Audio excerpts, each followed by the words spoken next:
আজকে আসলাম শাহরাস্তি ওয়াকওয়েতে। যাকে দেখতে পাচ্ছেন সে হচ্ছে আমার ছোট ভাই। ওরে আমি আরও অনেকদিন আগে বলছি ঘুরতে যাওয়ার জন্য, ও বলছে যাবে। অনেকদিন হয়ে গেছে আর যাওয়া হয় নাই। পরে সিদ্ধান্ত নিলাম ওকে নিয়ে আজকে ঘুরতে যাব। ওর তেমন একটা ঘোরাফেরাও হয় না, কোনো ও ঘর থেকে কমে বাইর হয়। আমিও এখন পর্যন্ত ওকে কোথাও ঘুরতে নিয়ে যাই নাই। এখানে আসার পরে ও ট্রেন দেখতে পারছে, ওকে বলছি ট্রেনে উঠবে, ও বলছে ট্রেনে উঠবে। ট্রেনের টিকিট 50 টাকা করে, 5 মিনিটের মতো ঘোরানো হয়। আমার কাছে তা অনেক টাকায় মনে হয়েছে। পর আমরা অনেকক্ষণ ঘোরাফেরা ও খাওয়া দাওয়া করে তারপর ও নৌকা দেখার পর ও বলে নৌকাতে উঠবে। তারপর আমরা নৌকাতে উঠে পড়ি।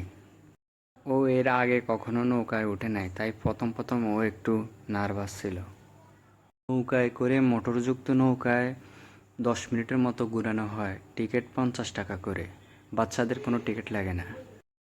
এরপর আমরা ঘোরাফেরা শেষ করতে করতে সন্ধ্যা হয়ে যায়, তারপরে বাড়িতে চলে আসি।